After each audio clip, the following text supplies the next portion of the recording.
Good afternoon, everybody. Welcome to a very dreary but exciting afternoon here on the Rietspruit Game Reserve with myself, Gareth Poole, and Andrew, who's on the vehicle behind me over here. He's on camera. Very excited to have all of you that are with us here this afternoon. We didn't get very far. We drove out of camp along the main drag here, and we're currently at Mamba Dam, which is the dam closest to FC, to our headquarters, to our camp. And I found some female leopard tracks just at the next junction back here. And she came towards the camp, and then she walked up. There's a dry riverbed down here that we go through every time we start our afternoon drives. And she walked along the bank of this little dry riverbed. I walked in that riverbed for a bit, couldn't see where her tracks had gone. Came back to the vehicle and we drove around here just to come have a quick look, thinking she might have come here for a drink. And we were right. She drank right here in this corner. Fresh tracks of her drinking here today. Can always tell because, you know, it's quite tricky with soft mud. You've got to be careful because aging a track on soft mud is difficult. But the trick is to just apply enough pressure as to what you feel like a female leopard would apply pressure on that point in the mud. And I've just done that now. And I can tell that it was pretty recent that she's been here. So she drank right here, this little puddle here. Leopards will do that as well. They'll try and pick water that's away from the main body of water, because of their fear of crocodiles. So they drink in very, very shallow water, like I say, always to one far side of the dam. And she had her drink right here. So now I'm just trying to figure out where she's gone from here. I wonder I don't think she went that way around the waterhole. I think she might have gone up onto this game path and moved around the back through the tree line here. As we know, leopards in general like to stay hidden. They like to stay in the thicker brush. But in particular, the leopards here, at least during the day, will keep themselves very well hidden and tucked up and away from all the spying eyes, including ours, of course. But fingers crossed we can find more signs, and who knows, might get lucky in catching this leopard during the day. So I just want to have a quick look up here and see if I can see any more tracks. So my gut is telling me, like I say, she came up this bank and might have moved towards the dense forest of trees on the other side of the waterhole here. Now, just as I was looking at her tracks where she drank, I did see a common duiker that was feeding quite happily that big jackalberry on the far side of the waterhole. Doesn't mean that she's not here, but she has moved past this point. If that duiker is feeling so comfortable feeding close by to the water here. Jeez, it's amazing back here. It's the first time I've been back here, to be honest. Perfect little, but just amazing to see how much feeding activity there's been of the elephants. How many trees have been bowled over.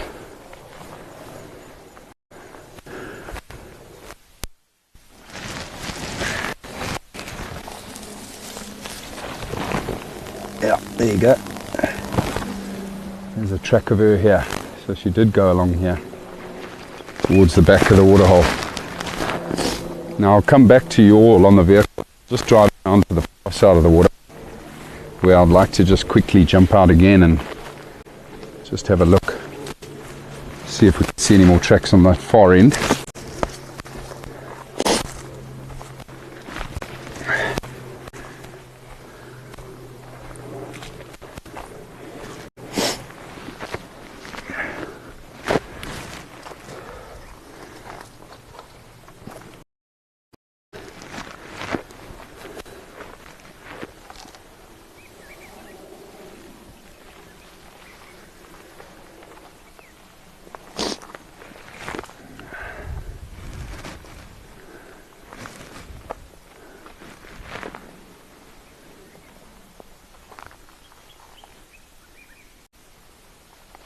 So you'll see what I'm doing now is I'm actually backtracking the leopard. I'm trying to see where she came from. And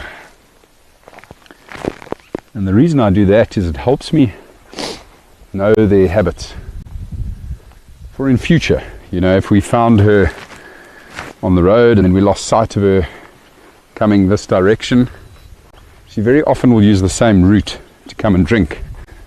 So if we positioned, for example, now on the far side of the waterhole there and just sat quietly, I'd know to look in this sort of corner. That's where she came from before drinking in that shallow pool of water.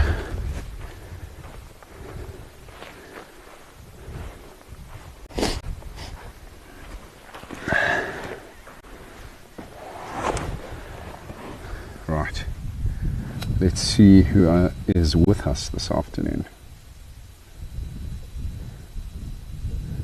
Start at the top, shall we? Carol, good afternoon. Mary, hello, hello.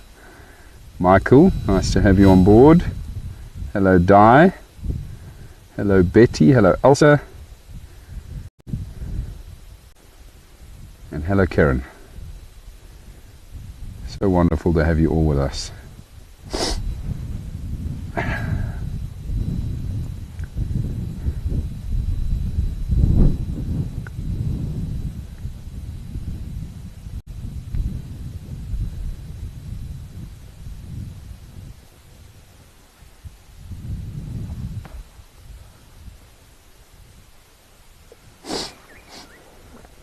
Michael has made a comment about wonder if she would use this drainage line to raise her cubs.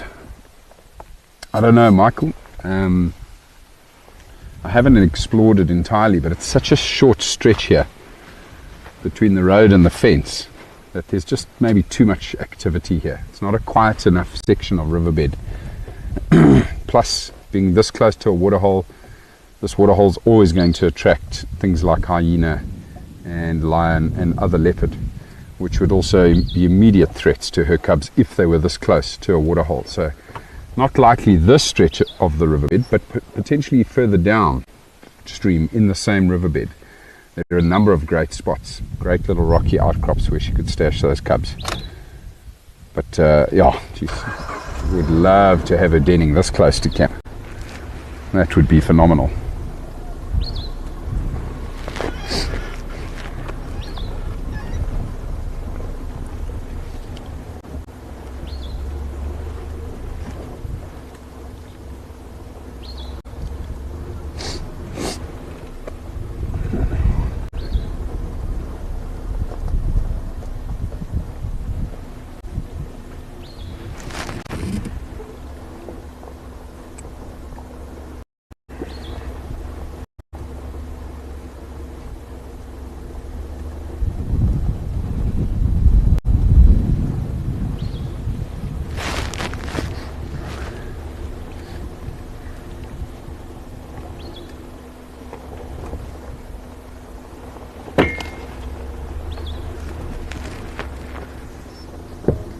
Just going to quickly hop off here again to see if she didn't come past this point, past the water's edge,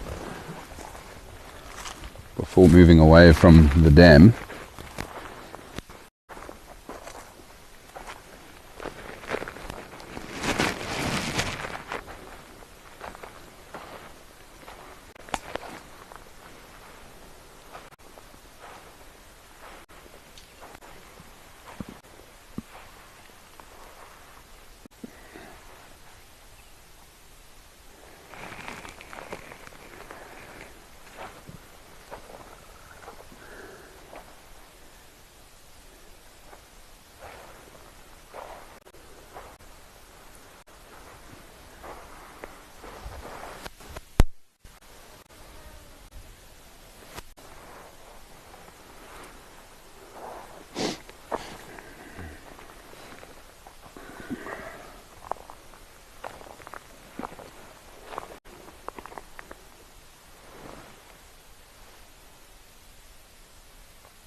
Very, very hard soils here.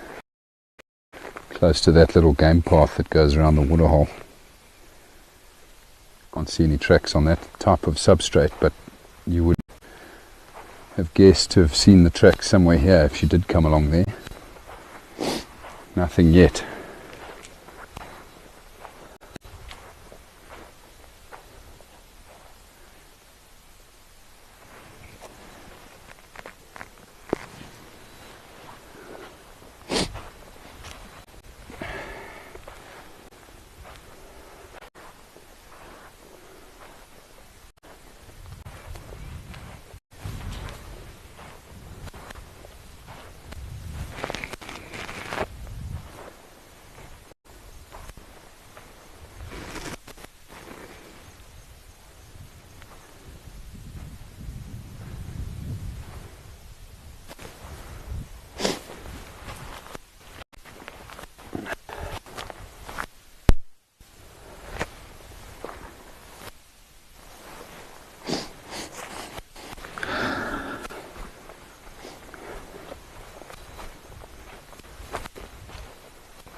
She didn't come out into the open here. She must have stayed in the tree line. Good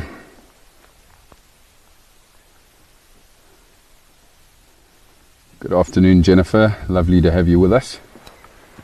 We are busy tracking a female leopard who I think moved past this waterhole some stage today, probably sometime this morning. Just going to take a slow drive through this thick woodland in front of me here and just see if we don't get lucky.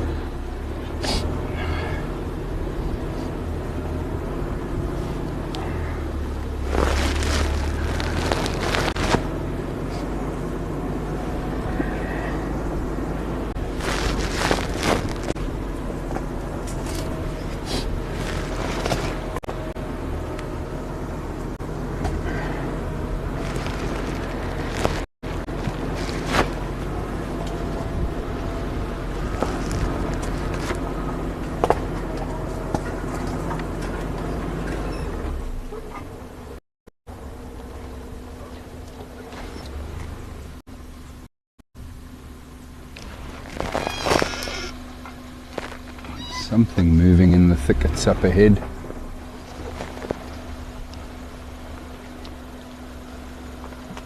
Just a brief glimpse of movement.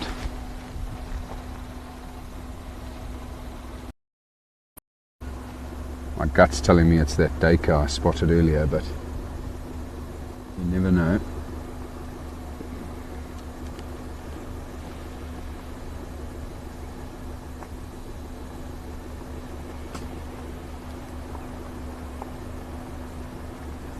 Perfect place for her to come and rest during the day in these thickets after having her drink. Because of course there's lots of good cover. It's not a very hot day, so she wouldn't be too worried about shade, but the cover is what she'd be after. And she could just lie in these thickets and wait to ambush any of the other antelope or primates that come down to drink at the water's edge here that she could hunt.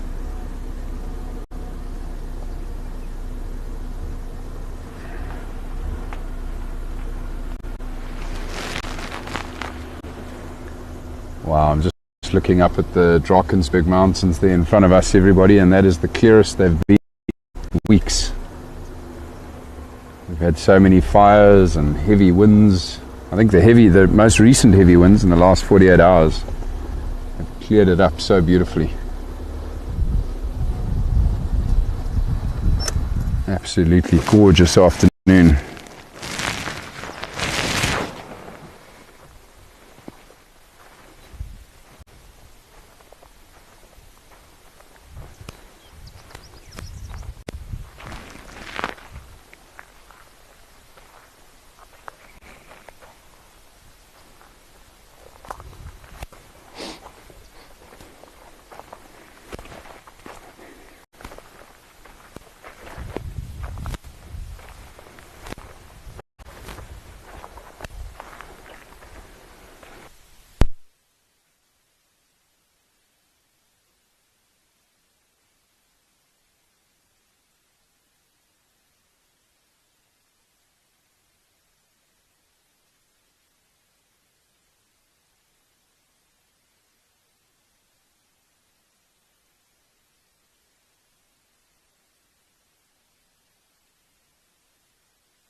just now had a heart-stopping moment whilst I was looking for tracks of this leopard back here in the tree line in the thick stuff, and something darted out from pretty much at my feet. And of course, you know, this is the reality when you're tracking dangerous game on foot. Your mindset is on that animal you're tracking, and so this little daker just bolted from a thicket in front of me, and I had a heart-stopping moment thinking it was the leopard, but it was just a common daker.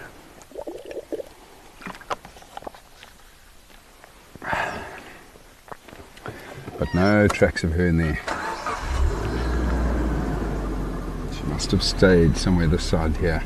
I'll just check along the southern fence now, see if she didn't come out somewhere there.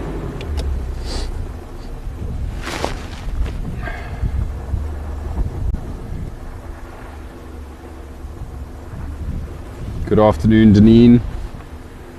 Lovely to have you with us on this very chilly but beautiful afternoon here on the Rietspruit Game Reserve. I was just commenting on how beautiful the mountains are this afternoon. It's the clearest they've been in ages.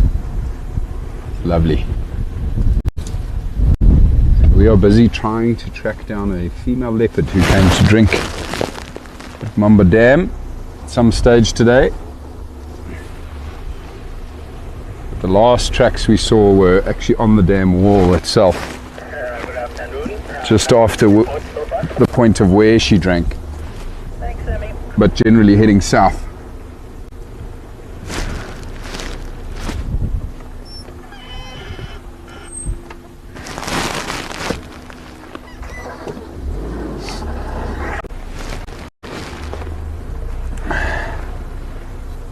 This is perfect weather for a leopard.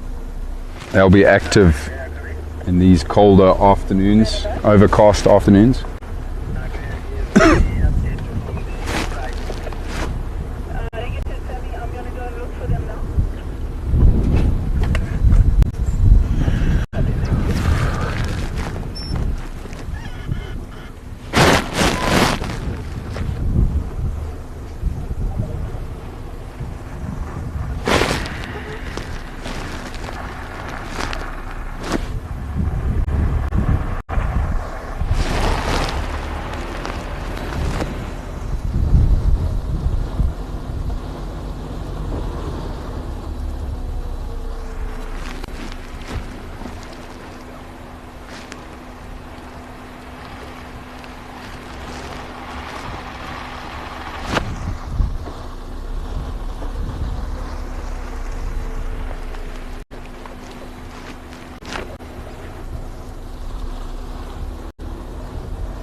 So we're going back through that same riverbed that she came out of before, down here on the fence line.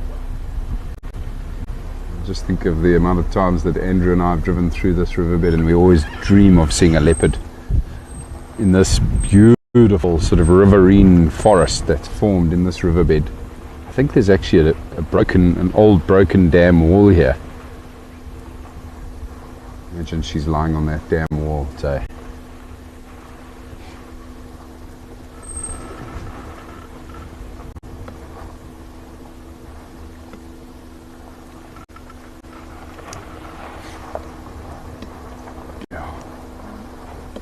There is an old dam wall in there. She sadly just is lying on it. See how lush and green it is in here. Perfect place for a leopard to come and hide.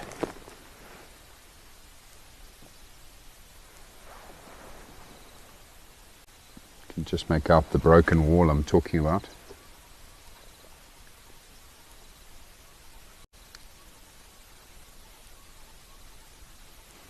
One day, Andrew. One day we'll get her on that damn wall. Right, I'm just going to check up along the fence just to the point where the next road cuts back in to the reserve and see if there are any tracks of her there. Otherwise, I think we might have to carry on.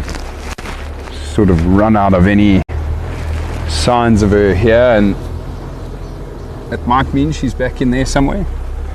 But when she's in there all on her own. There's no way anybody can get in there. It's just far too dense.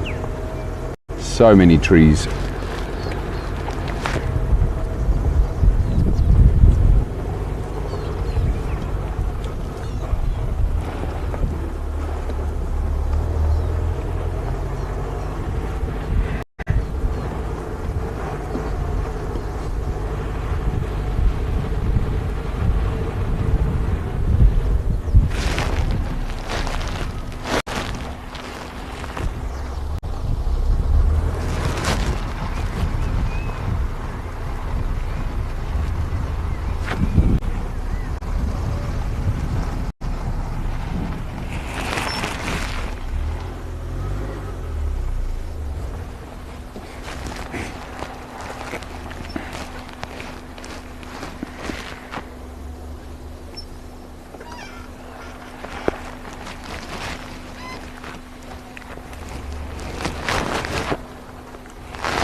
But of course, she's not the only leopard on the Rietspruit Game Reserve.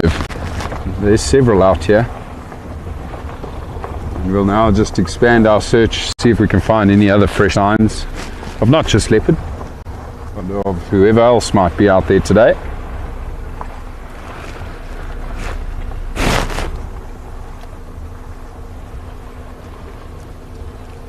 She might have doubled back somewhere and I've missed it, and she's gone back towards this drainage line, going in the opposite direction away from the fence. Like I say, she doesn't usually spend too much time down here. She comes and drinks at Mamba Dam, and then she turns. Hang on a second.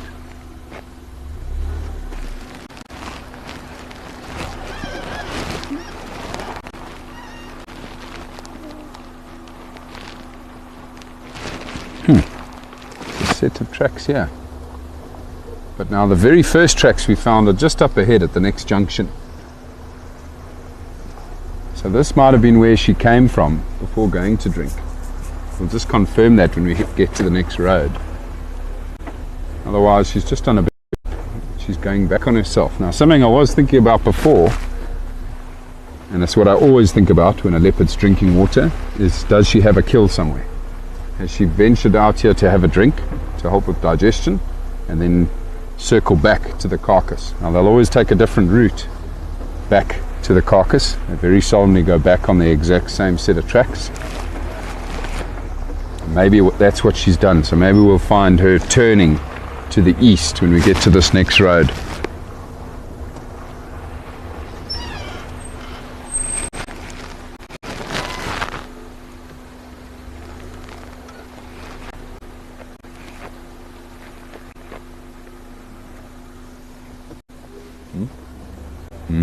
She's on that side of the road.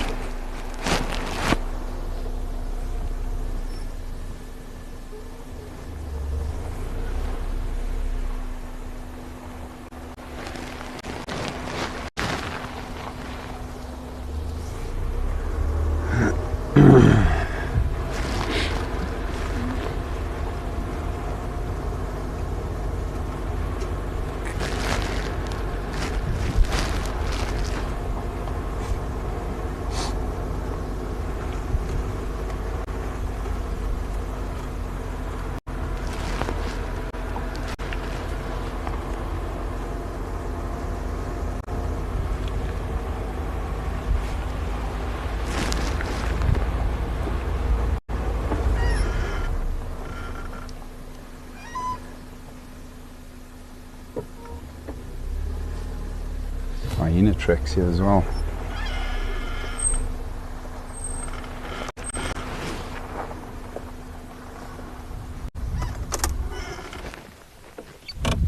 Right, so the very first tracks we found, everybody, were down here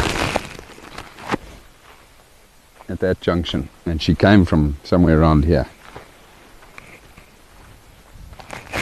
So I just want to see if the tracks we had back here are the same set, or if this is her going back away from the water.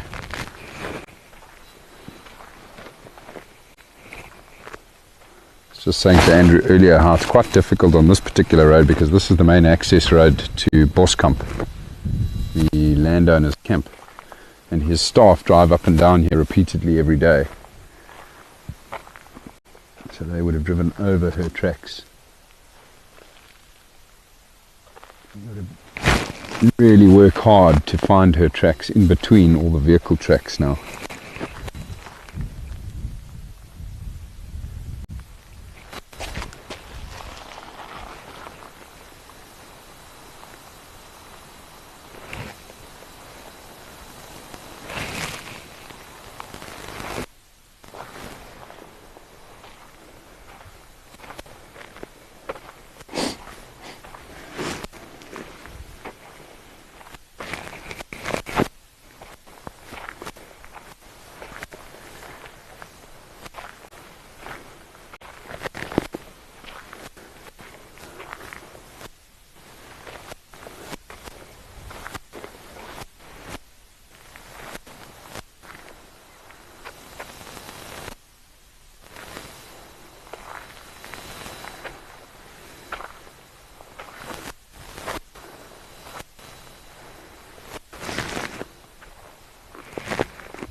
Now, the amount of ambient light that you have around you also plays a part in tracking. And the light at the moment is actually quite difficult to track in. The tracks have got no shadow, and the ground almost has like this funny glare when you're tracking in overcast conditions. It's the same with early morning versus late morning, and then early afternoon versus late afternoon. There's certain times of the day where tracking is easiest versus very difficult.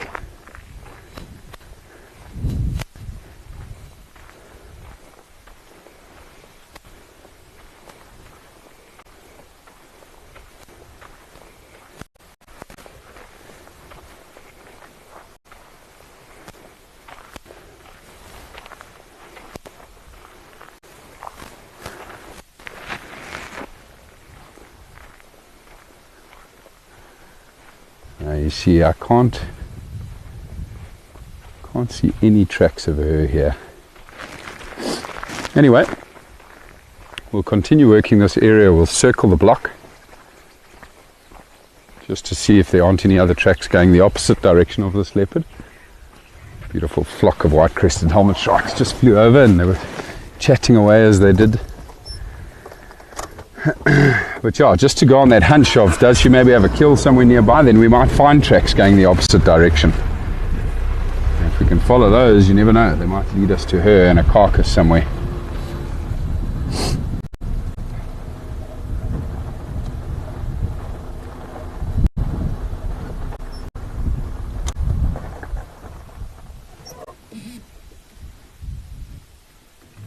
I thought I heard something there.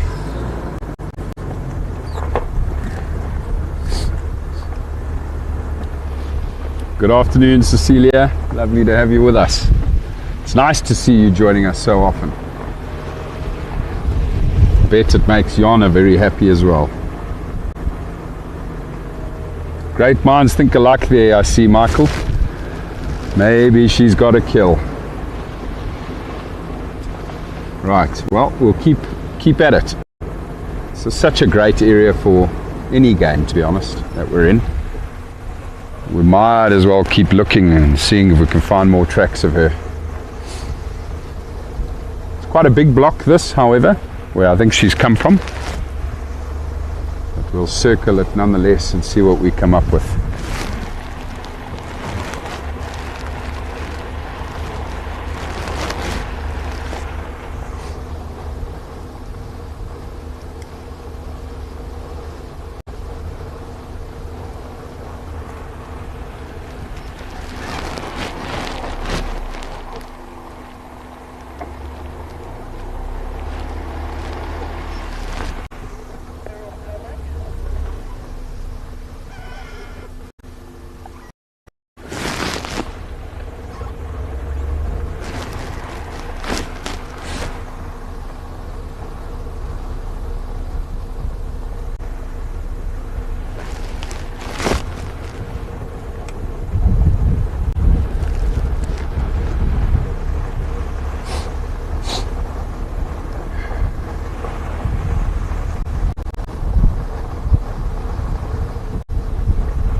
Might have just been some birds that I heard call, but I thought I heard an alarm call.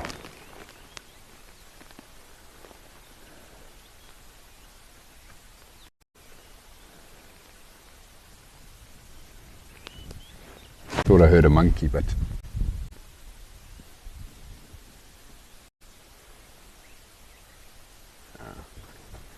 I think it was that dark apple bull. Just caught the, part of its call, a high-pitched part of its call, which I thought might have been a monkey.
Carol's just asked the question, when will the insects start coming back? Pretty soon. In fact, some of them have started coming back. I've already seen a couple of Christmas beetles, seen a couple of grasshoppers, but yeah, it'll probably be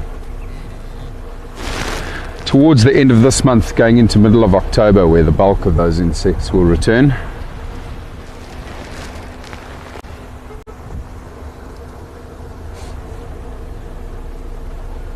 Also already heard the cicadas calling on the hot days we've had in the last couple of weeks. I love that sound.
I'd love to find a leopard in weather like this.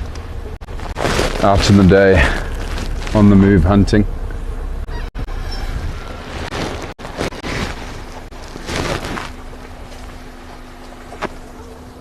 It's been a dream sighting for a decade here on the Rietspruit Reserve. I've had brief sightings of leopards during the day. Some of them not, but To be able to follow a leopard here for a couple of hours during the day while she hunts, marks her territory would, yeah, it would be so special and so rewarding.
No tracks yet.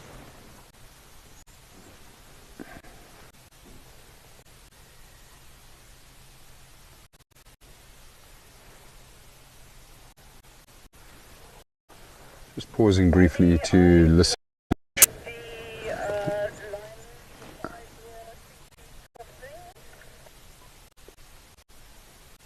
As I mentioned before, a good chance a leopard would be active in this type of weather before we might get alarm calls.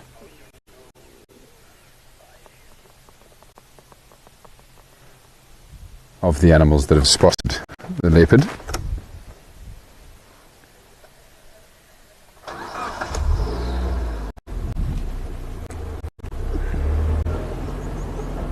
So the homeowners have been tracking the lions because the pride have spent pretty much the last 4 or 5 on Leadwood and quite close to the houses, and I can just hear Greer now, Brent's mom. She's just located them again, literally between 2 of the houses near one of the crossings in the riverbed. That's the main riverbed that flows in front of the, well, it doesn't flow, it runs in front of the homes. Yeah, unfortunately that is a horrible area in terms of signal. So really hope come a bit south soon, come closer to our side of the world and be in an area that's more accessible for us, particularly with our communications.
Right, so everybody, we have almost entirely circled the block where we thought she might have moved into, and haven't seen any further tracks of her here.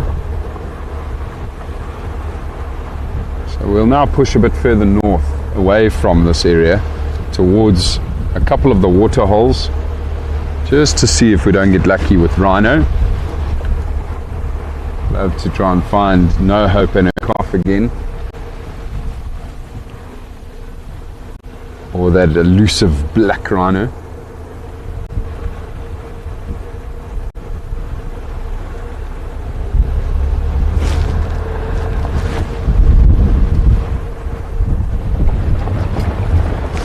Relatively quiet in terms of general game, and that's sort of par for the course when it's really cold like it is today.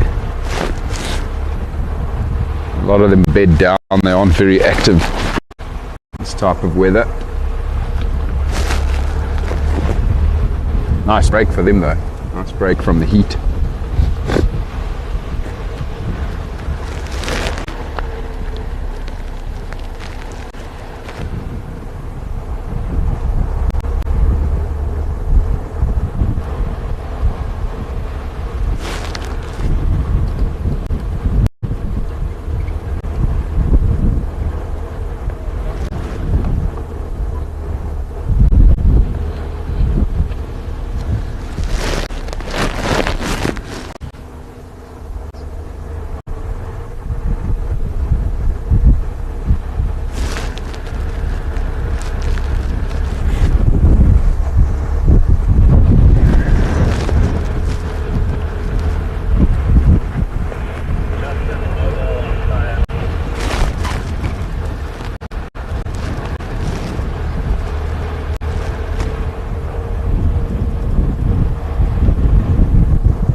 So this is where we first started this afternoon, everybody, and Andrew might be able to show you some of the female leopard's tracks right here.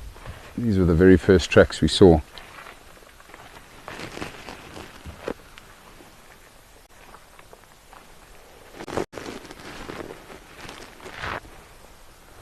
You can see they came from here. Probably find she's scent marked up against this weeping boerbean tree right here. And she walked along the road here. And it was just from here where she then walked up along that dry riverbed before having a drink at Mamba Dam.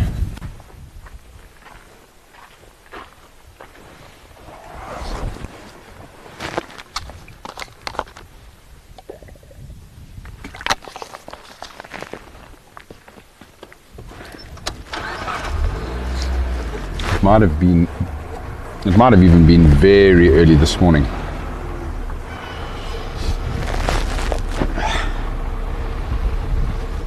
I asked Andrew if they'd heard any alarm calls around camp this morning, and he said it's been very quiet, so maybe she snuck through here under the cover of darkness to have that drink.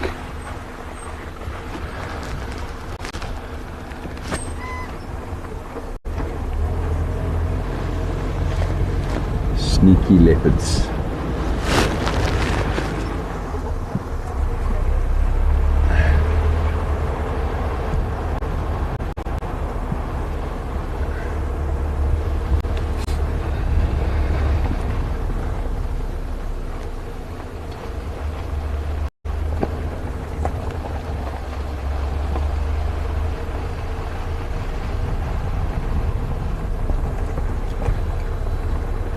Jennifer just making comment on the 2 elephant bulls that were released and the whole amount of effort that went into that release. Yeah, incredible. Well done to the entire team for all of those involved, and these bulls are now just absolutely thriving here on this Rietspruit Reserve. So grateful for that. I see that Betty's asking about how the ladies are enjoying their safari. Well, they started in Cape Town. They've just had a very eventful and busy 3 days with us here at Painted Dog headquarters and in the area of Rietspruit. We had an amazing excursion a couple mornings ago where we all went on a beautiful boat cruise along the Blader River, or on the Blader dammed section of the river. Absolutely gorgeous morning with the dog crew and my wife and son, and that was very special. Awesome little birthday celebration the next day for Brent. Surprise birthday party after he and Connie had an amazing helicopter flip up through the amazing Drakensberg mountains here behind us. And now they're on a proper safari. Now they're in the real meat of the safari. They're at Singita Lebombo, which is a game reserve that both Brent and I have worked at over the years, a private game reserve in the Kruger National Park. And I'm sure they must be having an incredible time there with Brent and the local guides on the ground. An absolutely exceptional property with amazing game viewing. But yeah, I haven't heard word from them since. Spotted some leopard scat here, everybody, and I just want to check, see how fresh it is. Could be her. I did say she might have doubled back. This is old, very old. It looked more fresh at the time. So different leopard, I would say, walked along here. Yeah, Andrew's just whispered the ghost. The dominant male leopard of the area. Could be his scat.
So once again, everybody, I've just switched off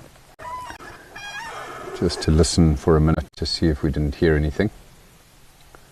We're basically running parallel to the very same drainage line that we've been close to all afternoon, a drainage line where these leopards are very active.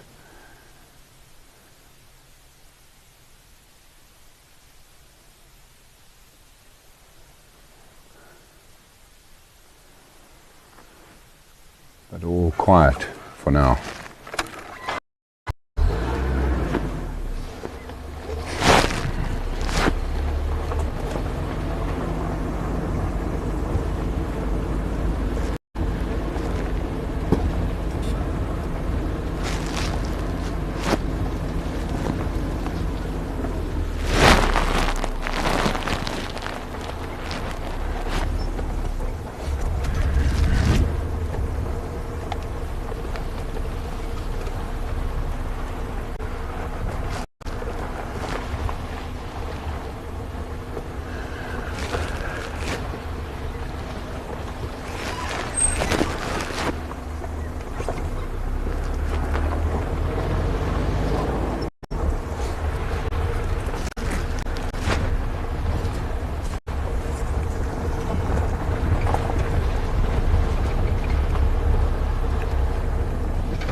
Just driving through this section here, and you can clearly see how dense it is with one particular tree species, the Dicrostachys, the sickle bush. I've spoken about this tree many times, how it's an invasive species and just takes over in areas that were overgrazed by cattle farming. When the grasses died off, it gave these trees the opportunity to take off in this area. Certainly an area that will need clearing in the future to some extent, but it's also a perfect habitat for black rhino. It's one of their favorite browse. They love feeding on these trees. And they also like it when it's this thick because it keeps them well hidden. Huh. That's interesting. Just a random impala leg on the road here. Not fresh, very old impala leg. Look at that. Just going to quickly hop off and see if I don't see any tracks of anything around here.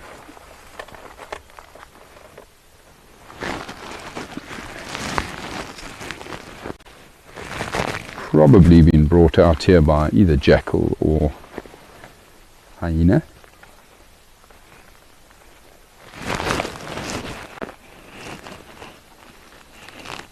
It's very old. It's still got a bit of fur on it.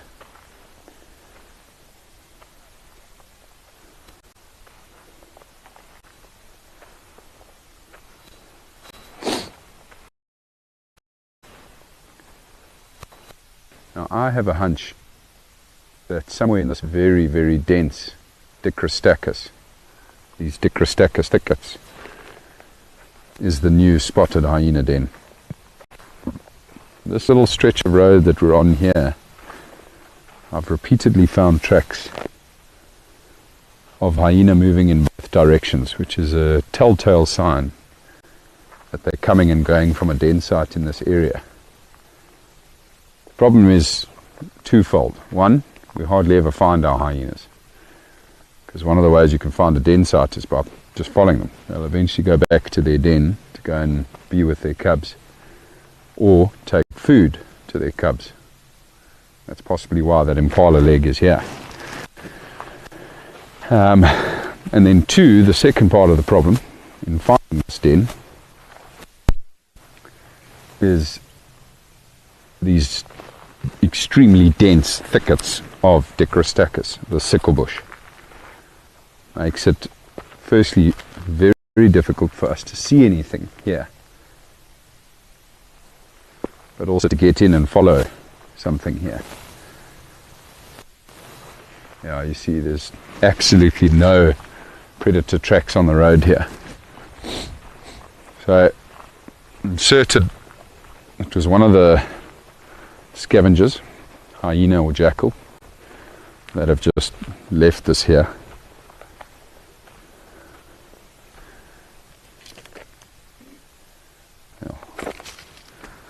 It's literally just bone with a little bit of fur left on it, which is probably why it's now been left behind.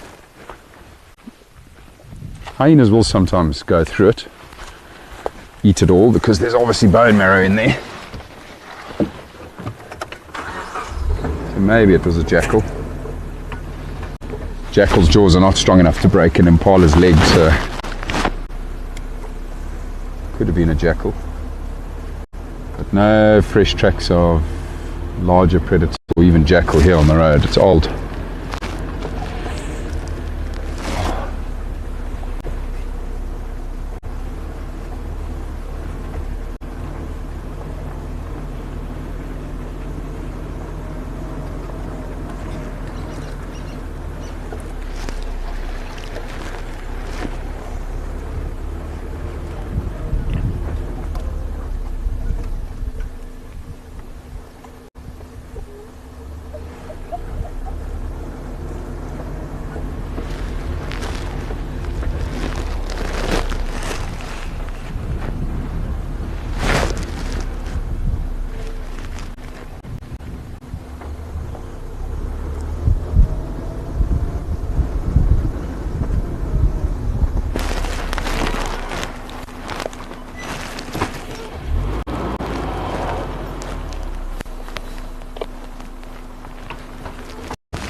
Sounds like there's some birds alarm calling up ahead here.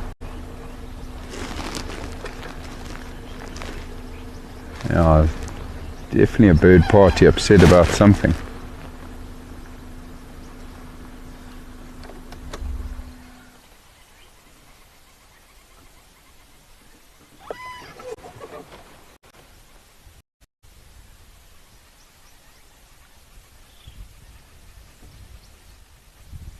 Could be an owl. See the birds flying in here towards this thicket. Whatever it is that's upset them is in this thicket here. Could be a snake, a mongoose, owl, or a leopard. You just never know.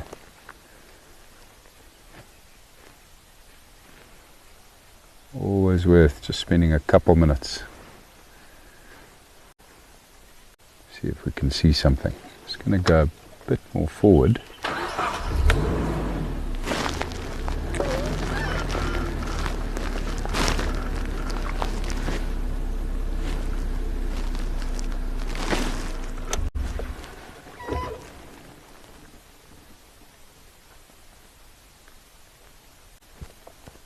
Birds have settled down now.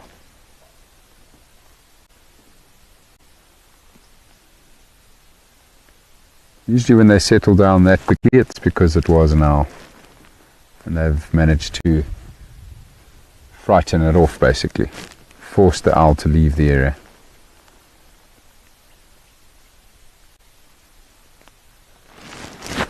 You can hear the birds have gone completely quiet now. So certainly not a big predator. Now, the drongos and the dark-capped bulls have all flown away now too.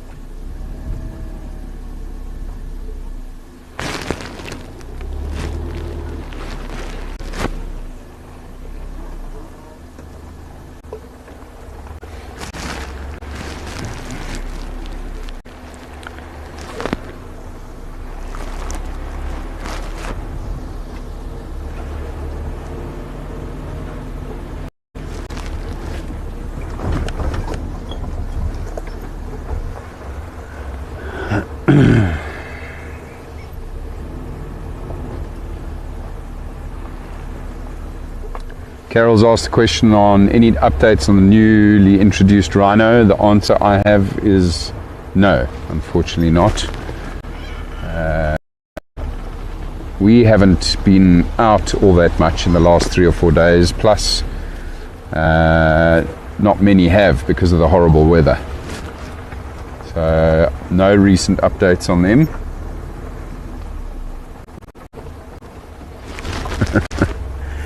Just reading Michael's comment.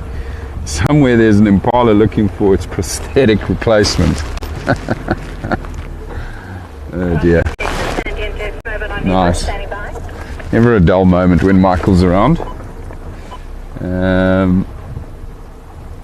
Time for a drone mission. Yes, a drone might help. I've actually asked my brother-in-law to bring his drone with him when he next comes out.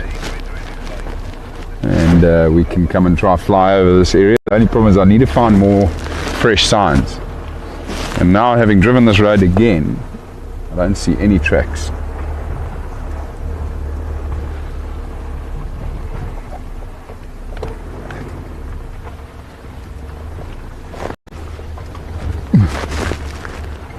Ooh, nice little rocky section.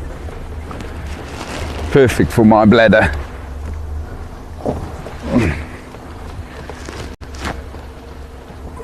I swear I have the bladder of a 4-year-old.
very old female leopard tracks here going back towards camp. Certainly an area she likes. Both her and the ghost.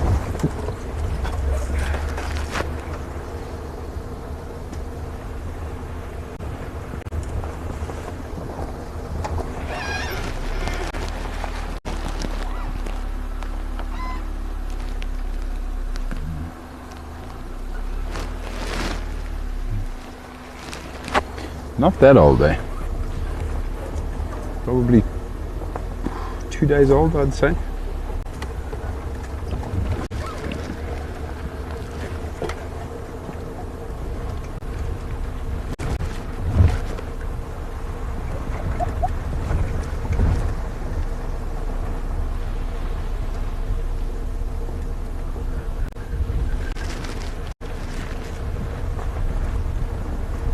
Right, now I did mention earlier, everybody, that I wanted to check a couple of the water holes this evening. The first one is not too far from here.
Still seeing that leopard's tracks. She walked all the way along the road here.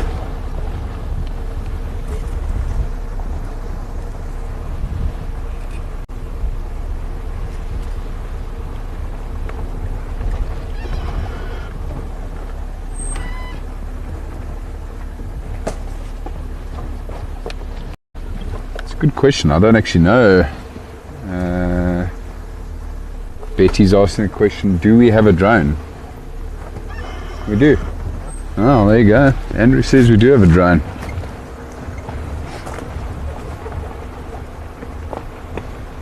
Now, of course, having a drone is one thing, but having permission to use said drone is the other. Always got to be very careful with that.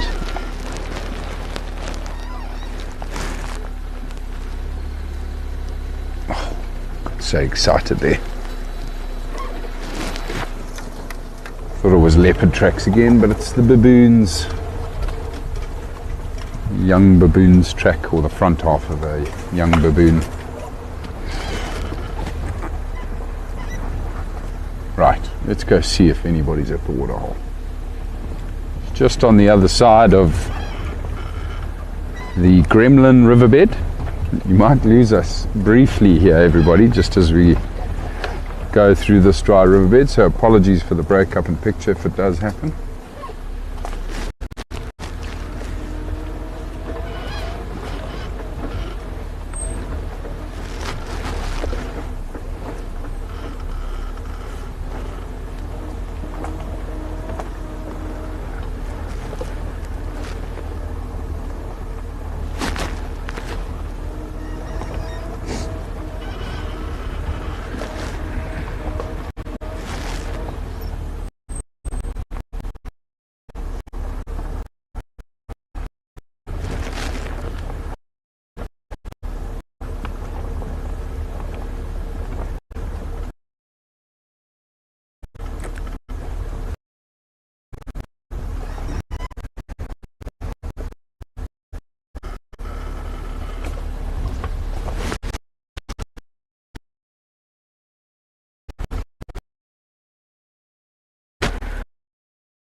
Not even the birds are having a drink. This afternoon it's so cold.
Right, so I took a quick walk around.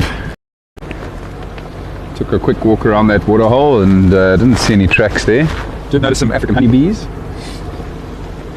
which are starting to show up at a lot of these waterholes around the property.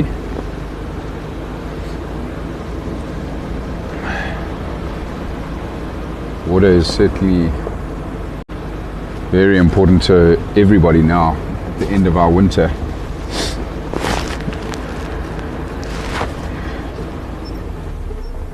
But we'll next head towards the reservoir and then on to Kudu Krip.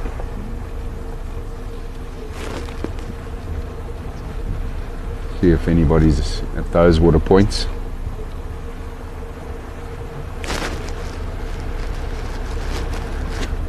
Great area this for rhino that we're in now, both white and black rhino.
Right. Scratch that plan. I'm not going to go to the reservoir. There's tracks of a female leopard here going up towards Seskankrip. Hard to age these tracks because of the wind that we've had. It was still quite windy this morning. But yeah, female leopard walking along the road here. Let's just take a slow drive along here towards this waterhole, which is about 3/4 of a mile from here. This leopard might have been heading that way.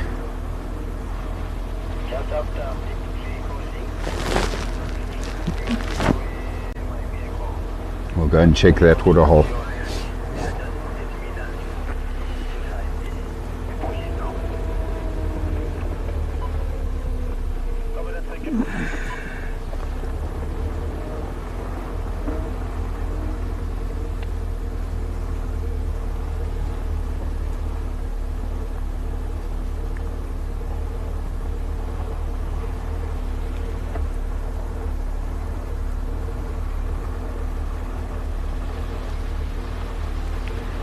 I see there's a lot of conversation on the group about the usage of drones for the purpose of game viewing.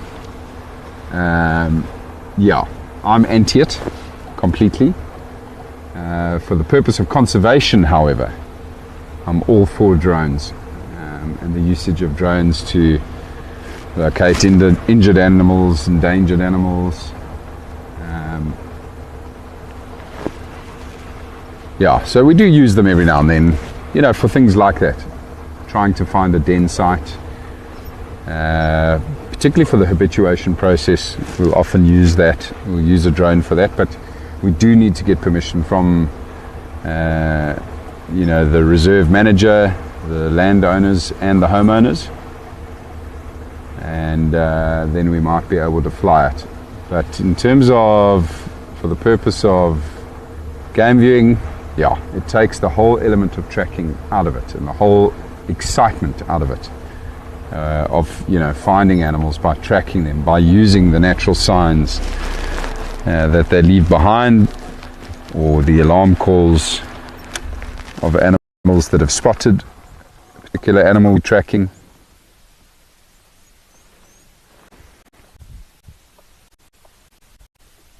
Much prefer doing it the old way.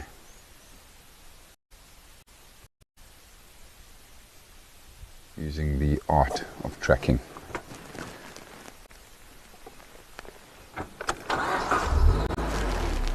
Can't see her tracks anymore, but I see that a number of vehicles have driven along here today, so perhaps they've driven over her tracks. We'll keep pushing on towards this waterhole. What she does sometimes do is she'll drop into, again, another which is off to our left here. She uses that to head toward the waterhole. She's got a lot more cover down there. Sadly, that drainage line, that little river is really bad in terms of our comms, our signal.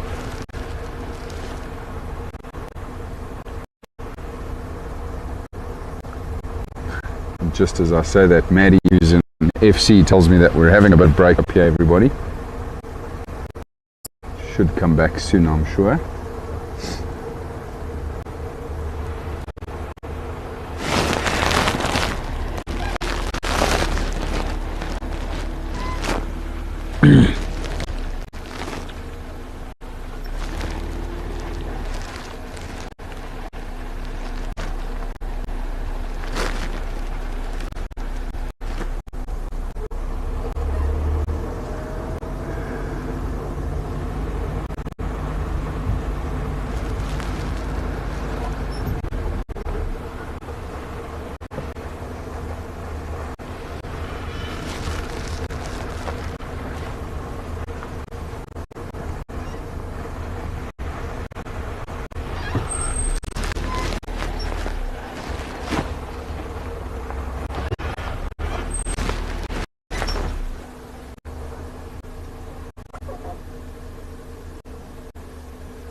What I've had a lot of success with over the years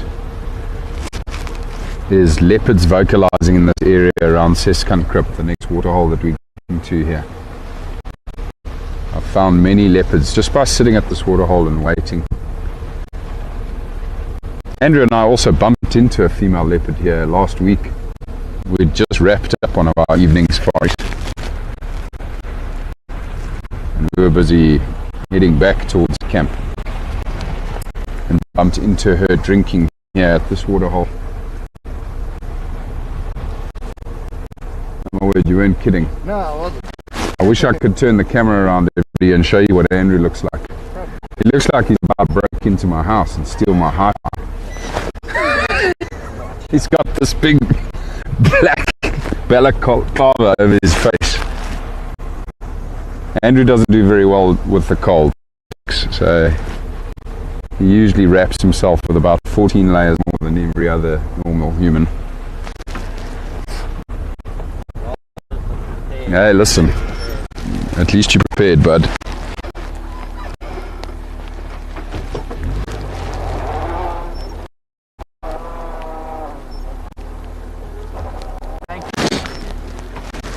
A manly balaclava, a manly jacket, and gloves. Okay, FC looking after you, alright. I thought I was the manly one who doesn't need to wear all of that katunda.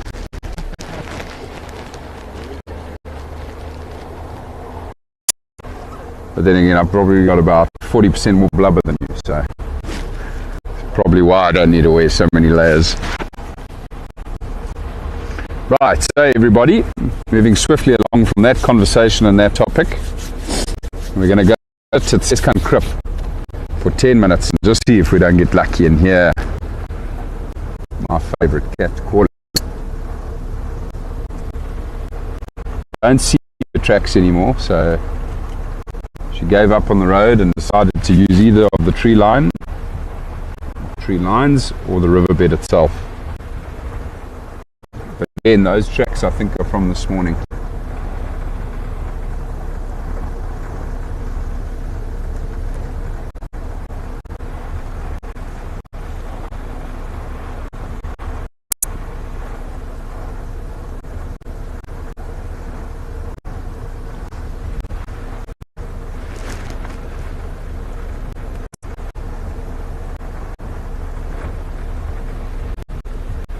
Now the female leopard that we saw drinking here last week, I'm sure is the mother of these two younger females, the two Kudu-Krip youngsters. I think that was the Kudu-Krip female. Certainly an older leopard, and I'm about 95% convinced she's pregnant, judging by the little bulge she had on her belly between her back legs. Which is very exciting indeed, because we might have another litter of cubs here on the Rietspruit Game Reserve pretty soon. They of course have a very short gestation period, about 100 to 105 days long.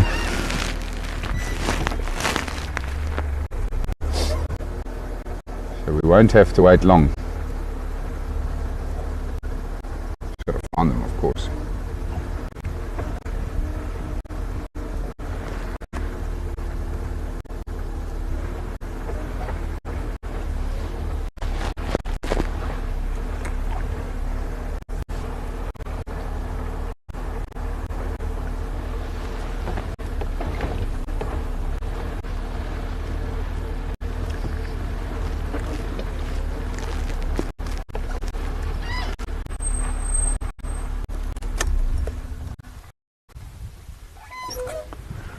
So this is the waterhole where we saw her drinking.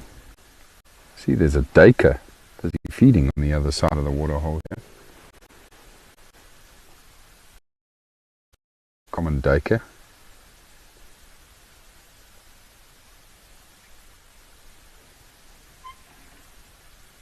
For free, boss.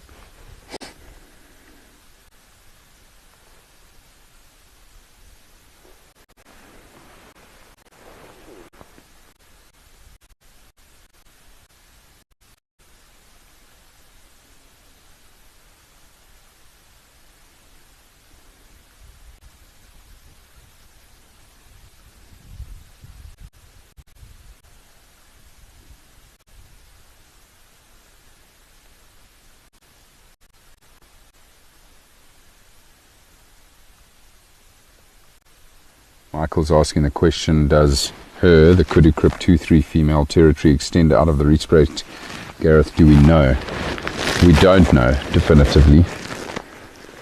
The problem is, obviously, A, she's not a collared leopard, and B, there's not a lot of reporting of leopard sightings beyond the Rietspruit, particularly to the west, through the breeding farms, the game breeding farms, the citrus farms, and up into the mountains. There's no recording of leopard happening in that area, so it's hard to... I haven't seen any signs of her going through the fence though, and I drive the fence a lot, Michael. You've seen how often I'm along the fence line, both the southern and western fence line, which are boundaries to her territory, and I've never seen tracks of her going through the fence or near the fence, so I don't think so. I would imagine that she's pretty much spending most of her life here on the Rietspruit.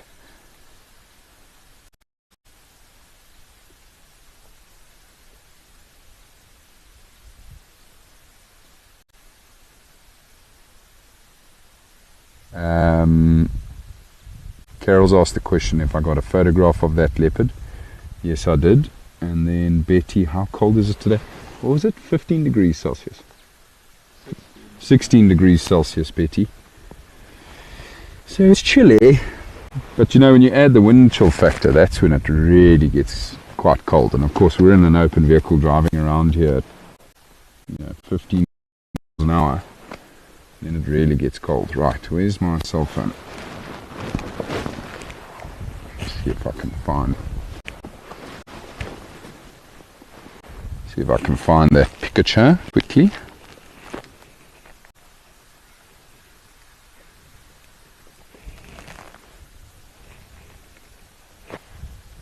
Alright everybody, I'm just getting a message from Matty at FC. He just wants to take us off air briefly, just for a minute, as he needs to sort out something with our comms. So we'll be right back with you very, very soon. But don't worry, we're going nowhere. We're staying here waiting for the leopard.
Just incredible.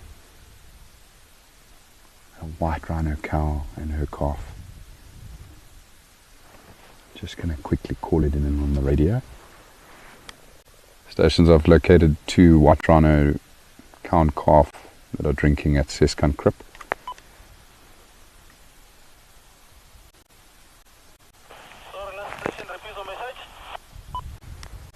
There's 2 white rhino drinking at Seskankrip. Copy that. Tell us to respond in 10 minutes. Copy that. Won't be here in 10 minutes, but okay. Alright, let's connect that. Wow, this is just amazing. You see? Good battery. There you go. Managed to connect to the other phone. Oh man. What a pleasure. Now, quite clearly, the African honeybees aren't here today. I've spoken about this a couple times on our game drives, where rhino haven't been drinking here recently all that much because of the amount of activity with the African honeybees here. It's just another vehicle that's busy approaching from the other side here.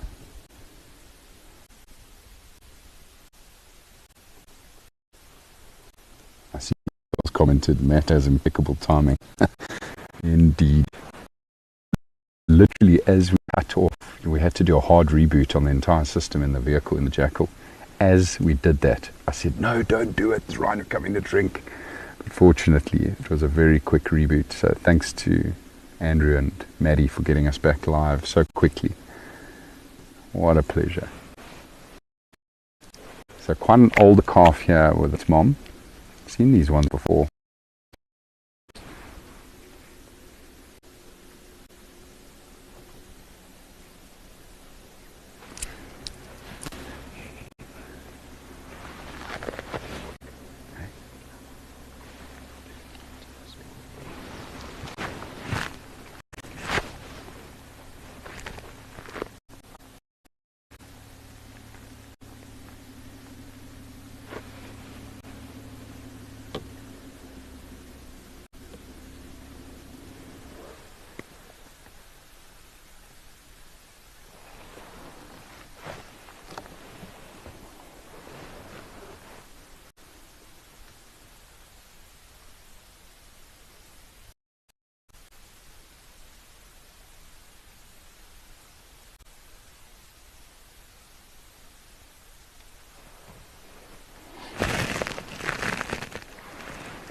I was just going to comment earlier today that, you know, there's not a lot of movement of the general game on colder afternoons like we have today, and they certainly aren't pushed to go and drink water. But rhino are one of those species that are very dependent on water, and so they need to drink quite regularly. So that's why we were checking the water holes to see if they didn't come to drink at any of them today, and we've literally hit the jackpot here with mom and baby coming for a drink. Just so chuffed being disturbed by those honeybees again here today.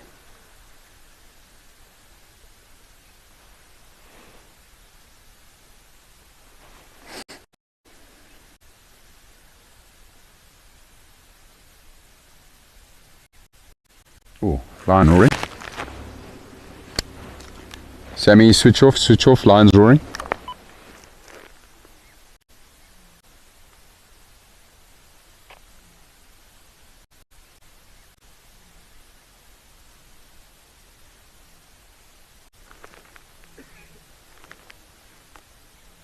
Oh wow, the male lions are roaring directly to our east, everybody.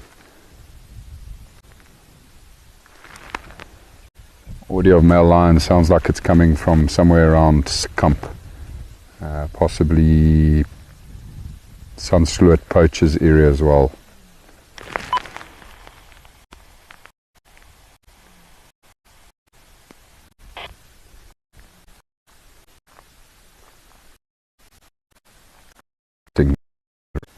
Reacted. I don't know if that's necessarily because of the lions. They almost certainly would have heard those lions. We know that is brilliant. They're generally not too concerned about lions, particularly not lions that are at that sort of distance. But they did immediately stop drinking just as those roaring. So I wonder if it's just coincidence and they've maybe stopped because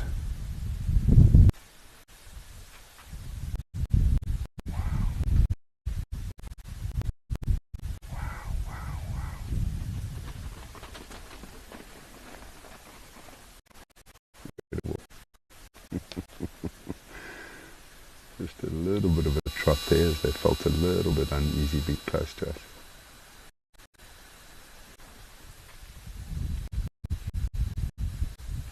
Slightly inquisitive as well.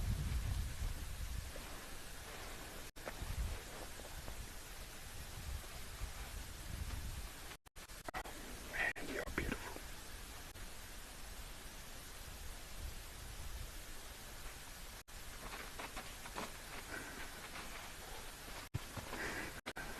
Love it when they dance like that.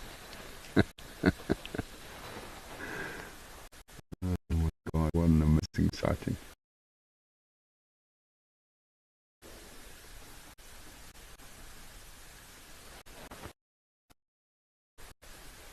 That was cool.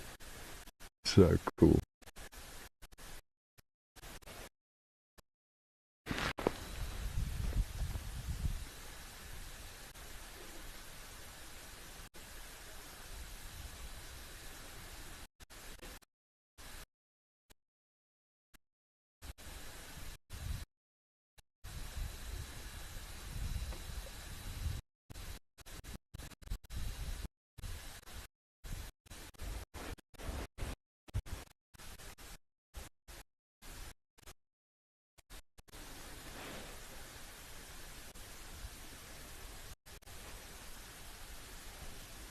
I've just stopped again on everybody as they listen to us. As I mentioned before, there's the second safari vehicle here. There's the guy's just busy explaining to his guests what's happening and describing the rhino, and just as he started talking, these rhinos stopped and turned just to listen to him. The reason they do that is they want to just make sure that, you know, Sammy's not following them, which he isn't. But because of their poor peripheral vision, they'll stop, turn and just look to see if the human being they can hear talking is not getting closer.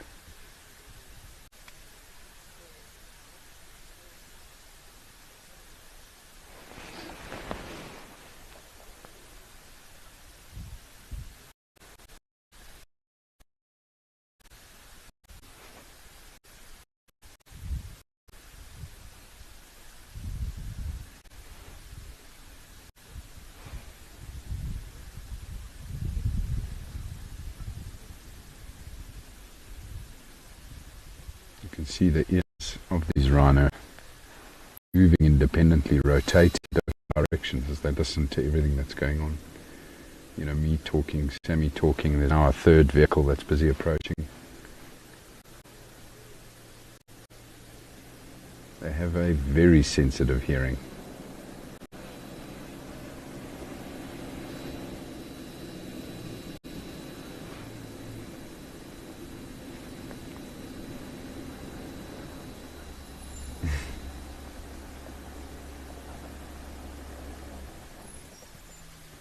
Lions are roaring again.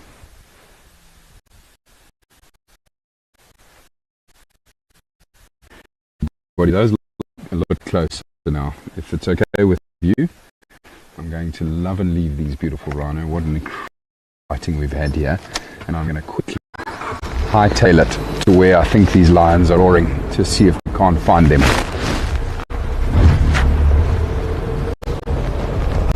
Hold on tight, everybody. Wow, that was amazing. Yeah.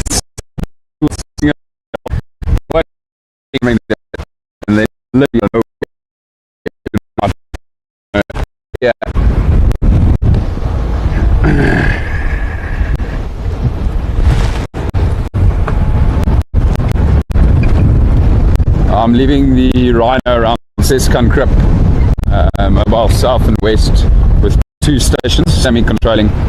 I'm going to go follow up on the line audio around Sandkamp.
Okay.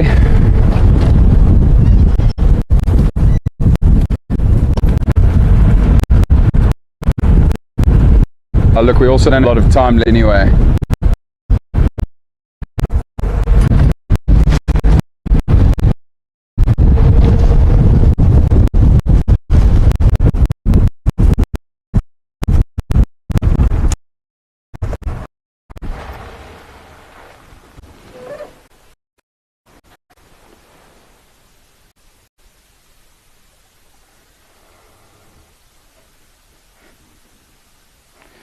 So I see Di's asked the question, why are we Ferraring?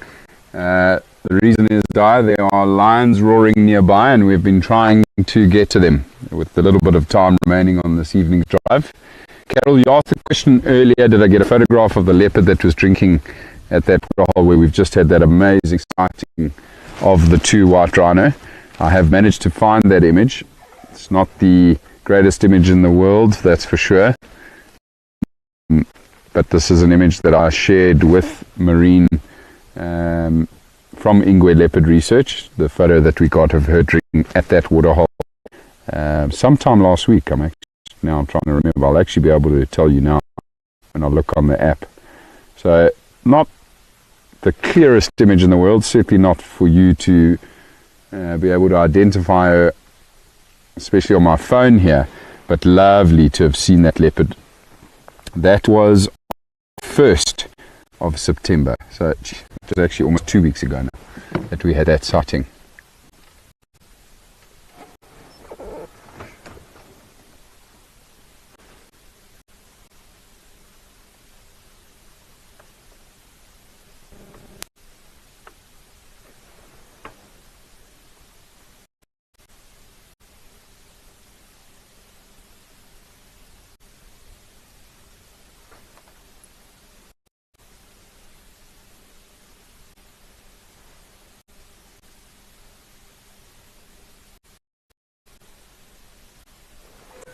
Somewhere out here, everybody, that those lions were roaring. It's tough though, there's a big network of roads now in this area, this immediate area. Now, the lions will certainly be walking on one of these roads, but the guess is the toughest part, which road to take.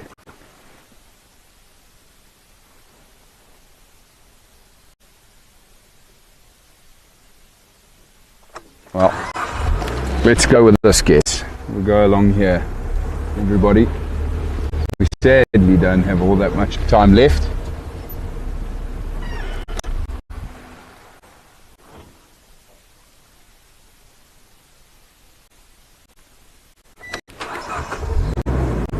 But let's see, maybe we'll get lucky along here.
Maybe they're not walking along the road tonight. Maybe they deep-fried one of these big blocks.